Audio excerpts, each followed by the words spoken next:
bayangkan kita sudah investasi uang dengan teknologi yang kita bayar, bukan meningkat malah menurun. Malah menurun ya. Betul. Nah ini harus kita cari solusi gitu. Ternyata memang untuk masyarakat Kota Bandung ini dibutuhkan ekstra gitu ya, tindakan dari pemerintah. Bahkan ada beberapa wacana bahwa bagaimana kalau parkir ini, ya kita sudah membentuk potensi, kalau parkirnya kita bayar aja langsung sekaligus pada saat bayar kendaraan bermotor gitu. Ya. Kalau itu dihitung itu, wah PAD-nya sangat besar sekali.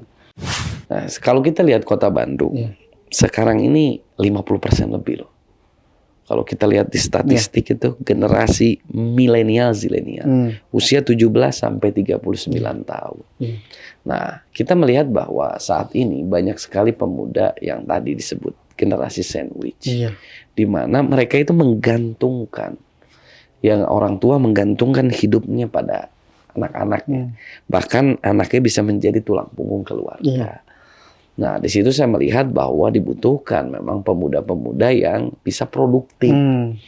Kalau saat ini kan yang lagi rame di nasional kan, ya nggak. Kalau saya pepatahnya bukan seorang pemuda yang mengagung-agungkan jabatan orang tuanya. Iya, betul. Apalagi menjadikan jabatan orang tuanya privilege. Ya.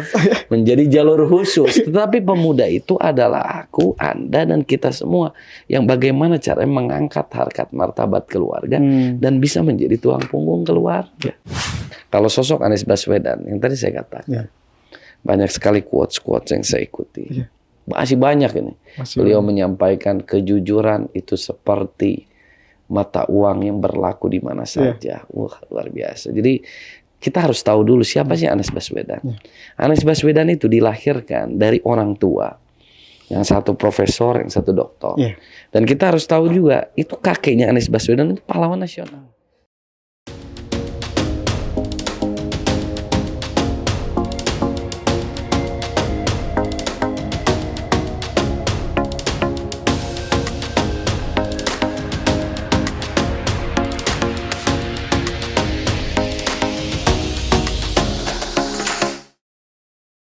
Assalamualaikum warahmatullahi wabarakatuh. Sampurasun wargi Jabar. Kembali lagi dengan saya Erwin Taraduwiasa di program ID Talk. Nah, kali ini kami kedatangan tamu yang istimewa. Beliau adalah pemuda bergelut di dalam dunia bisnis, aktivis juga, politisi juga, dan beliau sosok yang didambakan oleh para pemuda di Indonesia, khususnya di Kota Bandung. Beliau adalah Muhammad Haddad. Sehat, Pak? Alhamdulillah, sehat selalu, Kang. Kang, keseharian Kang apa sih Kang sekarang selain di politik? Kalau bicara keseharian saya ya banyak, Kang. Iya. Apa aja tuh? Jadi alhamdulillah saya baru menyelesaikan kuliah saya S3 ya. S3. Jadi sebagai doktor hari ini alhamdulillah ya, bulan lalu. Lalu juga saya sambil mengembangkan bisnis ya, yang tentunya bisnis ya untuk merangkul anak-anak muda agar mereka bisa membangun ekonomi ya. Dan juga kemarin ya kita baru saja 2 periode ya di Kota Bandung. Di Kota Bandung. Yang hari ini memang saya sudah posisinya PAW. PAW betul. Karena bergeser gitu. Bergeser lah. Kan di usia muda bisa S3. Gimana tuh secara jenjang buat wargi Jabar khususnya pemuda yang sedang berkuliah itu gimana sih Kang? Kalau kita bicara mengenai S3 kuliah ya. Mungkin di tengah-tengah kesibukan, saya sebagai anggota dewan, saya juga sebagai pemimpin bisnis, yang tentu kalau bicara jam terbang keluar daerah terus gitu. Saya mencoba untuk menambah waktu saya gitu, karena saya berpikir bahwa bukan kita yang diatur waktu, tapi kita yang mengatur waktu. Pada saat dari S1, S2, saya ingin mencoba masuk sebuah prinsip yang saya katakan bahwa jangan menunggu bisa baru melakukan. Lakukanlah maka Anda pasti bisa. Iya, betul. Akhirnya di tengah kesibukan saya bisa menyelipkan waktu dan akhirnya bisa selesai. Bisa selesai. Betul. Tantangannya apa? Ya tantangannya banyak ya. Kita sibuk ya, tidak bisa menyelesaikan, tidak bisa hadir kan. Harus diwakilkan, ditambah lagi kemarin ada pandemi. Ditambah lagi pada saat mau mengurus dan lain-lain, kadang ada bentrok dengan kegiatan yang lain. Ya berbagai macam. Berbagai macam. Berjuang aja berjuang. Perjuangan. S1 UPI Manajemen. Betul. Betul, berarti perekonomian. Betul. Terjun ke bisnis umur berapa berarti?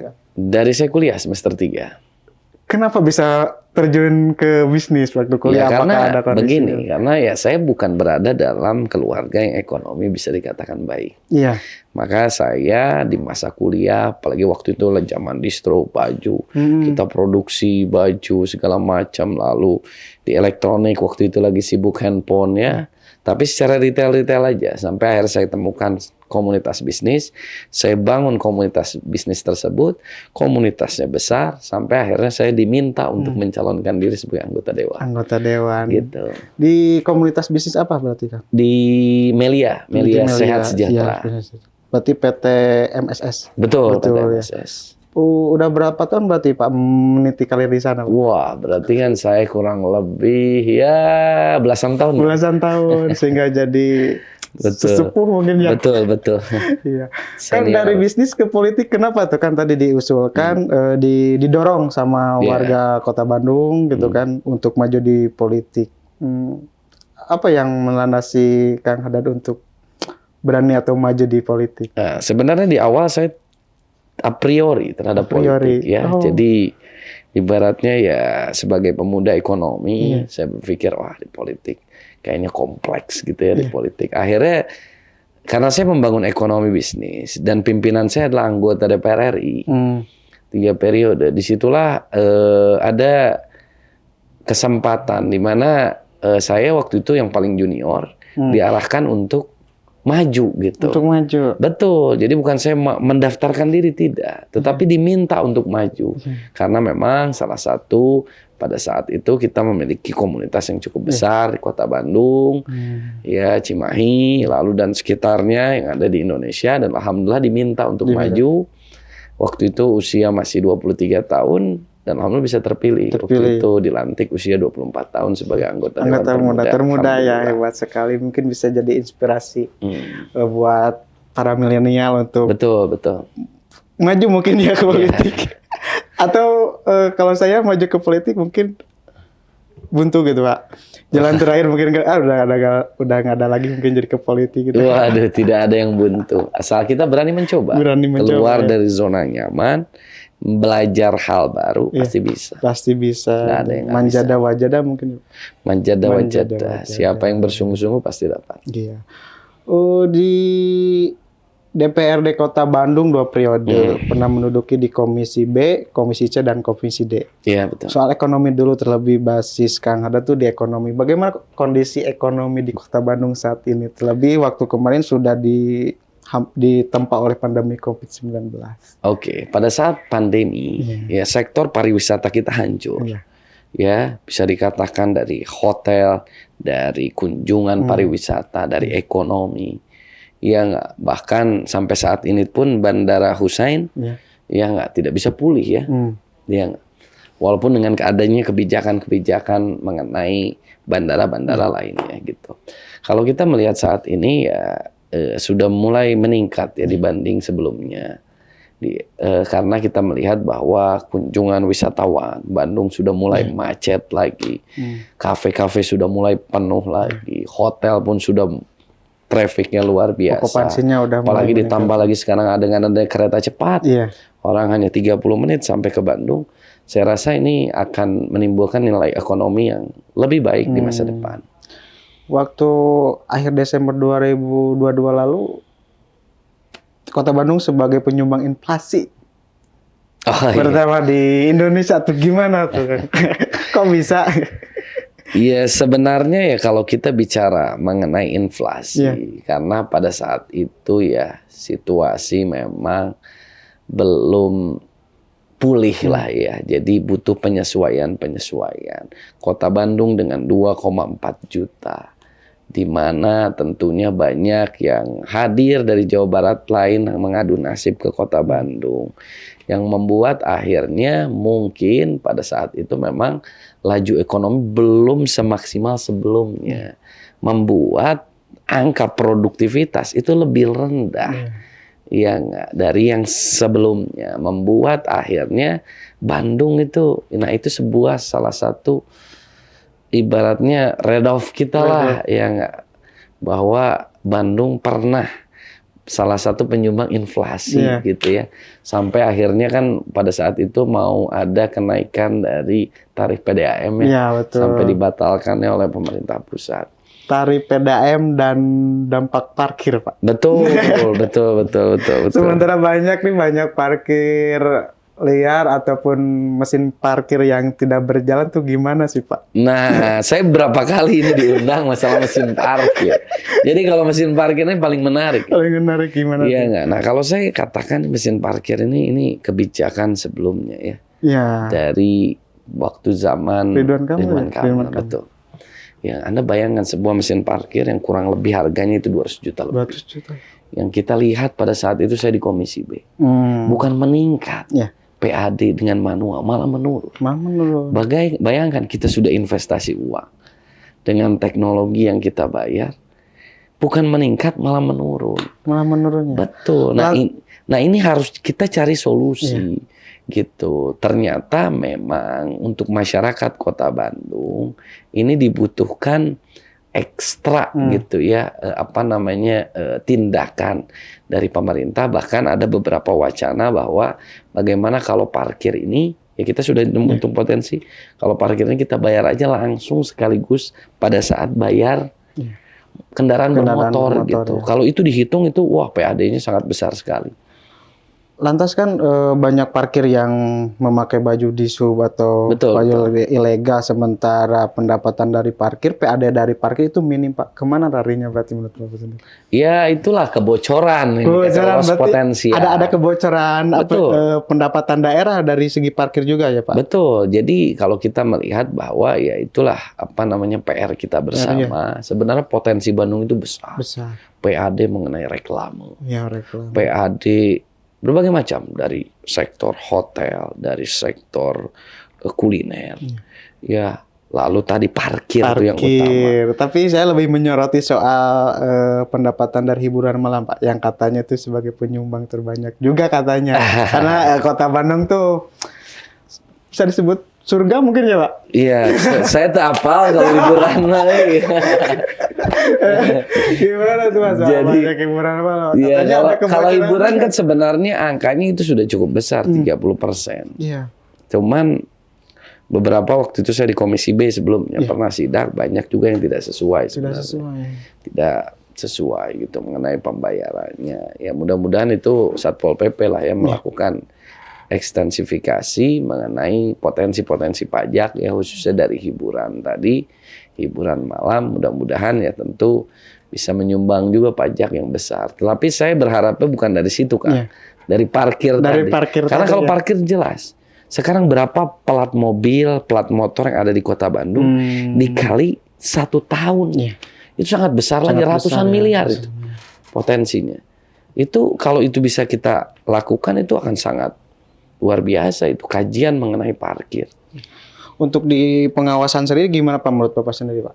Pengawasan untuk parkir. Apakah ada perda untuk pengawasan parkir atau gimana gitu dari pihak? Iya, kalau perda sebenarnya sudah ada. Cuman kan dalam teknis pelaksanaan, nah ini yang jadi masalah. Jadi kan dengan Kota Bandung yang cukup luas, 30 kecamatan dengan jukir-jukir yang sudah disediakan, ternyata kan kita katakan bukan hanya jukir yang ikut terlibat. Banyak dikatakan ya orang-orang yang mengaku masyarakat yang ikut terlibat. Karena ini masalahnya masalah perut, Mas. Masalah perut. Jadi itu yang memang membuat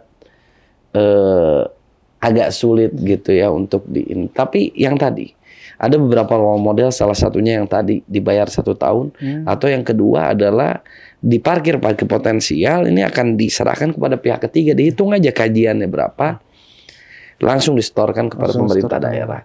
Target. Untuk sampah gimana Pak, yang waktu baru-baru ini Bandung darurat sampah? Eta nu lieur makanya sampah. Jadi kalau sampah itu memang saat ini Bandung ini kita sebagai warga Bandung harusnya tak malu ya. Iya betul. Ya nggak, bahwa permasalahan sampah aja belum selesai. Jadi sebenarnya gini, kalau sampah ini, bahwa kita ini masih numpang kepada TPA provinsi, yaitu yang ada di Legok Nangka. Nah, ritase itu yang tadinya kurang lebih lah 250, hampir 300 rit. Sekarang itu hanya 50%. Ya. 50%. Membuat akhirnya tidak bisa ditarik semua, apalagi dampak kebakaran kemarin. Karena kita masih menumpang, otomatis ya nggak, kita harus mengikuti aturan dari ritasi tersebut. Ke depan kita berharap Bandung harus punya teknologi yang bisa menuntaskan sampah ini. Memang sebelumnya sudah dimenangkan oleh salah satu PT yang akhirnya sekarang pun sampai menggantung. Ya nggak, mudah-mudahan ke depan 2024 ada seorang pemimpin yang bisa menuntaskan permasalahan sampah. Iya betul Pak. Kang Haddad di DPRD Kota Bandung udah 2 periode, sekarang maju di provinsi. Cuman kendaraannya yang berbeda, dari Gerindra ke Nasdem. Ada apa dengan Nasdem? Woi.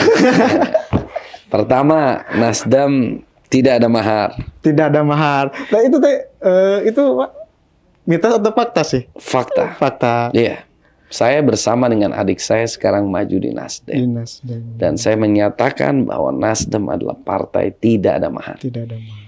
Ya nggak? Berbeda dengan budaya-budaya partai. Ya nggak? Yang menggunakan mahar. Iya. Ya nggak? Karena yang mereka lihat adalah potensi. Kita melihat pada saat itu Ridwan Kamil diusung juga pertama yang mengusung Partai Nasdem. Bayangkan partai-partai besar tidak melirik itu. Ya nggak, bahkan Nasdem merangkul partai-partai lainnya untuk mengusung Ridwan Kamil. Artinya mereka melihat potensi. Hari ini presiden pun dengan judul kita, walau badai menghadang, berjuang terus sampai menang. Mantap. Iya nggak? Semua dihajar, ya nggak? Tapi kita terus maju. Karena Partai Nasdem melalui Ketua Umum Surya Paloh, semangat mereka adalah ya nggak, mereka ingin mengusung putra putri daerah terbaik. Ya nggak, di saat ketua partai lain ingin mencalonkan diri, memiliki hasrat untuk menjadi pimpinan dari satu, beliau tidak. Itulah saya lihat ini sangat luar biasa. Atas dasar itu jadi berani hijrah gitu. Oh iya. Atau ada obrolan-obrolan dengan siapa sehingga bisa pindah gitu? Ya sebenarnya yang pertama adalah memang yang tadi saya katakan. Ya kalau bahasa anak mudanya di ghosting. Saya ini sebagai dewan 2 periode di dapil berbeda. Ketika saya dipindahkan, saya mendapatkan suara terbanyak. Yang hampir 11.000 suara. Menempatkan partai saya pada saat itu 2 kursi. Nah, pada saat itu ya tentu kita melihat bahwa dapil 6 terbagi 2 dapil. Ada dapil 5, ada dapil 6. Sudah semestinya kita yang memiliki suara terbanyak ditempatkan di dapil yang suara saya terbanyak. Tetapi karena suatu hal saya ditempatkan di tempat yang berbeda. Oh, di situ saya mengambil sikap. Bukan masalah jabatan. Bukan masalah profesi saya pada saat itu, tapi ini adalah masalah sistem. Ketika sistemnya sudah tidak benar, ya nggak. Dan saya rasa anak muda itu progresnya harus naik. Harus naik. Betul. Pada saat itu, ya saya memutuskan saya nggak bisa di kota terus. Saya harus mengambil resiko. Saya harus move to the next level yang lebih tinggi. Akhirnya di Partai Nasdem, saya diterima untuk menjadi anggota DPRD provinsi. Ya, perwakilan Jabar 1 bersama dengan adik saya melanjutkan di dapil 6. Dan disitulah saya memilih Partai Nasdem. Mantap, luar biasa. Berarti ada ilham mungkin ya Pak, ada ilham untuk hijrah masuk ke Partai Nasdem.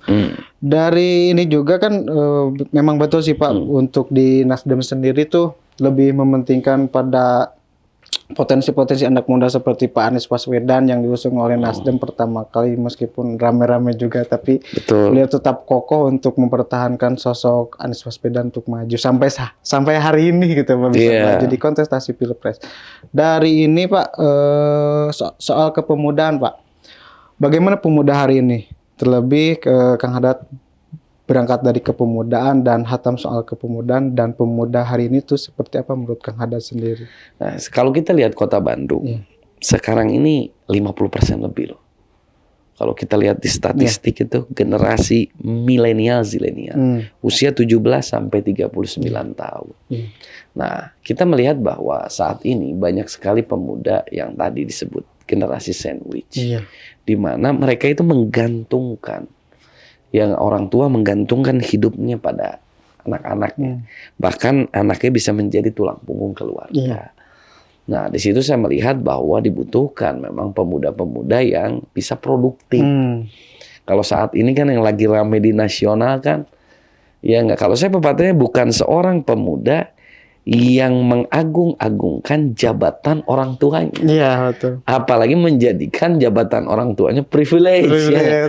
Menjadi jalur khusus. Tetapi pemuda itu adalah aku, Anda, dan kita semua yang bagaimana caranya mengangkat harkat martabat keluarga dan bisa menjadi tulang punggung keluarga. Betul sekali. Jadi perintis bukan pewaris ya, Pak? Nah, itu. Mantap sekali. Ya, perintis dong. Perintis ya. Untuk ini apa sih dorongan dari Kang Haddad sendiri untuk pemuda sehingga pemuda tidak menjadi beban keluarga, lebih pada inspiratif untuk mengembangkan bisnis sendiri sih. Terobosan apa atau program apa yang bakal Kang Haddad disampaikan untuk para pemuda nanti? Jadi gini, saya selalu mengambil. Jadi sebelum Anies Baswedan diresmikan menjadi calon presiden, dari dulu itu saya selalu mengikuti beliau. Ada quotes-quotes yang selalu saya teringat. Yang pertama beliau menyampaikan anak muda itu memang minim pengalaman. Karena anak muda tidak tawarkan masa lalu, tapi yang anak muda tawarkan masa depan. Masa depan. Jadi yang penting itu adalah bagaimana kita menjemput masa depan. Jangan lihat masa lalu kita. Lalu yang kedua, beliau menyampaikan bahwa kekayaan sebuah negara itu bukan dari sumber daya alam, tetapi sumber daya manusia. Nah, tentu untuk produktif, itu bukan hanya sumber daya alam, modal tadi bukan. Tetapi modal utama kita adalah sumber daya manusia. Maka dibutuhkan proses-proses transformasi. Ya, bagaimana anak muda itu yang tadinya pasif menjadi produktif. Ya, nggak salah satunya kalau dari pemerintah kan itu ada program pelatihan-pelatihan yang membuat mereka ini memiliki kualitas. Gitu ya, dengan membentuk. Jadi banyak anak muda sekarang mungkin yang berpikir, wah mau cari kerja, mau cari kerja. Harusnya jangan berpikir cari kerja. Bagaimana menciptakan lapangan usaha. Betul. Apalagi Jabar, penduduknya berapa? Kalau semua cari kerja ya sulit. Padahal pabrik-pabrik besar ada di sini tapi tidak bisa memenuhi seluruh lapisan masyarakat, memenuhi untuk bekerjanya. Maka dibutuhkan pengusaha-pengusaha baru, anak-anak muda yang kreatif, yang produktif, yang akhirnya bisa menciptakan lapangan pekerjaan. Iya, betul sekali, berarti intinya bisa ini ya. Untuk dari sandwich generation itu bagus atau tidak sih, Pak? Menurut Kang Haddad sendiri? Ya sebenarnya ya inti dari seseorang buat apa sih? Orang itu inginnya kan berbakti. Betul kan? Kepada orang tuanya. Ya, tetapi itu akan menjadi awal anak muda itu bisa merintis. Bisa mencoba. Ya, akhirnya ingin jangan sampai seperti di negara-negara. Kalau saya katakan daripada negara asing yang sudah tidak peduli dengan orang tuanya tadi ya. Ketika mereka menanggung beban, insya Allah saya yakin rezekinya juga akan lancar. Akan semakin ini. Dan ke depan kita mudah-mudahan bahwa mereka bisa produktif dan bisa memenuhi keluarganya dan bisa menciptakan juga keluarga yang menjadi produktif. Itu aja harapan kita. Siap. Untuk soal Pilpres nih, Kang Haddad udah menyampaikan barusan bahwa sosok Anies Baswedan. Seperti apa sih sosok Anies Baswedan di mata Kang Haddad? Wah, kalau sosok Anies Baswedan yang tadi saya katakan, banyak sekali quotes-quotes yang saya ikuti. Masih banyak ini. Beliau menyampaikan kejujuran itu seperti mata uang yang berlaku di mana saja. Wah, luar biasa. Jadi kita harus tahu dulu siapa sih Anies Baswedan. Anies Baswedan itu dilahirkan dari orang tua Yang satu profesor, yang satu doktor. Iya. Dan kita harus tahu juga, itu kakeknya Anies Baswedan itu pahlawan nasional. Jadi ketika meraih kemerdekaan itu bukan hanya pahlawan kemerdekaan bukan hanya Soekarno dan Hatta, ada Abdurrahman Baswedan. Beliau itu kakek dari Anies Baswedan. Jadi dulu pada saat Indonesia mendeklarasikan merdeka, itu dibutuhkan 3 negara yang menyatakan bahwa Indonesia merdeka. Nah, sosok Abdurrahman Baswedan ini, mereka yang terbang ke Mesir, terbang ke Palestina, terbang ke Saudi, sampai ke PBB. Padahal itu bandara-bandara dikepung itu sama Belanda. Padahal tapi dengan keahlian beliau menyembunyikan dokumen tersebut sampai akhirnya dokumen tersebut sampai ke PBB dan diakui oleh 3 negara dan akhirnya Indonesia bisa merdeka. Artinya sudah ada terah, sudah ada darah pahlawan Indonesia dan mudah-mudahan bisa dilanjutkan di 2024. Ya betul. Ngomongin soal pemuda nih, ke Nasdem lebih condong terhadap pemuda, potensi-potensi pemuda. Di Capres nomor 2 ada pemuda juga nih Pak. Gimana menurut Terus serius. Gimana komentarnya sih? Karena pemuda juga. Yang tadi saya bilang, pemuda itu adalah pemuda yang saya katakan tadi, bahwa pemuda itu jangan yang hanya, yang mereka itu harus bisa merintis. Bukan pewaris. Bukan pewaris. Kalau saya katakan satu hal sih, menabrak konstitusi. Menabrak konstitusi. Memaksakan. Ibarat dalam sebuah pertandingan, ada seseorang yang sudah dinyatakan mencuri umur, yang umurnya tidak sesuai. Nah, akhirnya diakali. Jadilah konstitusi itu sah secara hukum. Akhirnya bisa lolos. Lalu yang sebagai pengadilnya justru diberhentikan. Diberhentikan gitu kan. Artinya harusnya pertandingan tidak bisa dilanjutkan kalau sama. Tapi ya di negeri Wakanda ini, nah ya udahlah. Alhamdulillah ya Allah. Untuk biarkanlah tetangga ya Pak. Kembali lagi ke Amin. Strategi pemenangan Amin di Jabar sendiri, Kang Hadar seperti apa tuh Pak untuk mempromosikan, untuk mengajak masyarakat warga Jawa Barat khususnya di dapil yang Kang Hadar mencalonkan, seperti apa strategi? Kalau saya melihat justru dengan membawa Amin ini langkah semakin ringan. Kenapa? Karena kita melihat bahwa kelompok-kelompok intelektual, lalu kelompok-kelompok dakwah, kelompok-kelompok yang ibaratnya saya melihat banyak sekali yang sudah melihat bahwa 2 periode ini berjalan, mereka butuh perubahan. Ya nggak? Dari segi ekonomi, dari segi situasi nasional, dari segi kondisi saat ini berbagai macam sektor gitu. Kita melihat di grup-grup WA saja orang berantem terus. Ya nggak? Bagaimana cara membuat perdamaian, kerukunan, kenyamanan bagi warga negara Indonesia ini? Batak butuh sosok pemimpin baru yang membawa perubahan tadi. Siapa tuh? Nah, siapa? Anies Rashid Baswedan. Baik, itulah bincang kami hari ini dengan Kang Hadar. Tetap saksikan Jabar SBS ID. Jangan lupa di subscribe dan di like supaya tetap berkarya di kemudian hari. Hatur nuhun. Assalamualaikum warahmatullahi wabarakatuh. Hatur nuhun, Kang.